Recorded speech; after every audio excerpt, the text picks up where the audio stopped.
I am Nicola Woodgate and I'm Head of Communications at St Gemma's Hospice. We provide specialist medical and nursing care to patients who have terminal illnesses. My name's Jane Upperton. I'm matron for the inpatient unit here at St Gemma's. Here at St Gemma's we've got 2 wards, the Dales and the Moors wards, 32 beds in total. Our patients can have cancer or non-cancer disease, and we do have around 30% of our patients come in for symptom management and then we'll go home and can then come back again for end-of-life care if necessary, or die at home supported by the community team. The care is not just about the medical and nursing care, which is obviously a big part of our job, but there's lots of other therapies and treatments and interventions that St Gemma's can offer patients. So we have physiotherapy, we have complementary therapies, we have a dietitian who might help patients, talk to them about things that they might wish to eat if they're not feeling too well. We have beautiful gardens that patients can wander around with their families. I am Debbie Clench, I'm the gardener at St Gemma's Hospice. The gardens are a fantastic place for patients and for their families, and it's all really peaceful and it's just a really relaxing environment.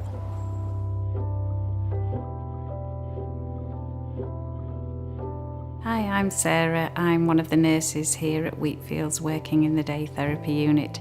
We provide support from our therapy team, which includes occupational therapists, physiotherapists, and they will either see the patients here or they might go out and visit them at home. We have a team of doctors. We have our own consultants who are specialists in palliative medicine. We also offer emotional support for the family as well as for the patients. My name's Sarah Bailey, and it has really been good being here, just to get away from the house. And you have good days, you have bad days, and you can actually talk to people who are in the same situation as you, and you have like tales to tell and stuff like that. So it is getting a bit of burden off your chest and that lot, so it is really good.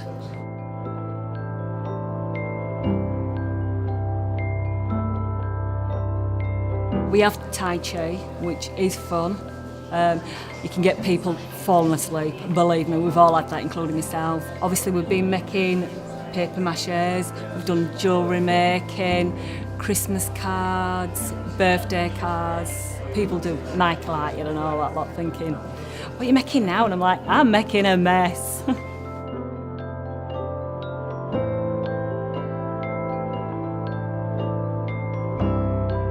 My name's Joyce Whitley, and I'm here at Wheatfields today to talk about my husband Stuart, who passed away 2 years ago. He didn't want to spend his last days here, he wanted to spend them at home with me, but he came in to have his drugs reassessed for pain, and then he decided himself that he wanted to stay in here. He said he felt quite safe in here. We ended up coming in for a week, which turned into a month, and then I moved in the last week of Stuart's life, and the kids came too. So we were all in the hospice. They made us really, really welcome, and we were just like one big family. After Stuart had passed away, they were still looking after us, and they still look after me now, because I come to the bereavement classes.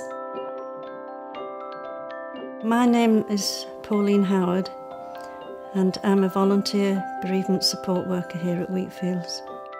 When you're actually looking after people within a hospice situation, you're not just looking after the person who is ill, you're looking after the family and helping them through that time. There's a group of us, there's about 20 of us, and we're all different people, and we've all lost people in different ways, but it's the things you can talk about in there that you can't say at home.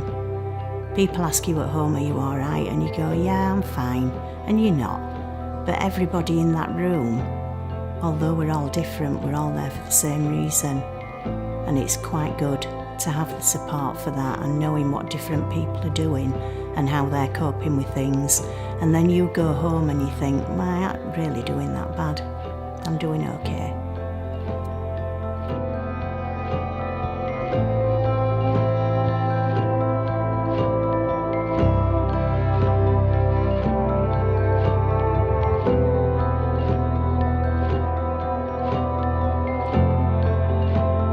Quite often people say, when I say I work for a hospice, they go, oh, that must be really stressful and taxing, and it must be quite a dark and dingy place to work, and actually it's the complete opposite of that. People still have a fear of, I think, just the word hospice, but actually we have a lot of fun. Often they sit round and have a game, and they often have a real laugh, and patients will go home and say to us they've had the best day because they've had a laugh, and laughter's the best medicine. You don't think of, well, I'm here because I'm ill and out. You never ever think of anything like that at all. You're just here and you're here to have fun. The thing that makes us special at St Gemma's is being able to achieve patients' goals. So if a patient wants to have a barbecue during the last week of life, we will sort that out. If it's a patient's birthday or a wedding or a christening, we can sort that out on site. We had a gentleman who came in who was homeless, just wanted a hot bubbly bath, and that was what's important to him, and those are the things we focus about. We've had great support from community. We've had the Leeds Rhinos here because of a patient request. The whole team came. We had a Frank Sinatra sing-along chap who came to see a patient who was dying, and that was massive for that patient and the other patients in just fulfilling that dream that she'd had to meet Frank Sinatra. Someday, when I'm awfully low and the world is cold, I will feel a glow just thinking of you and the way you look tonight.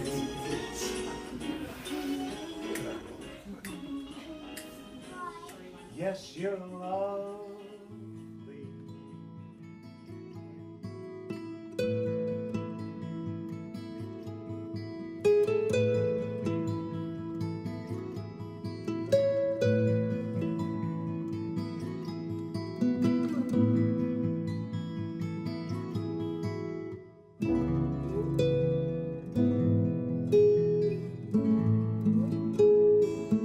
I think hospice care is about providing a really safe, comfortable haven for people who are going through a really stressful time, making them feel as looked after as possible.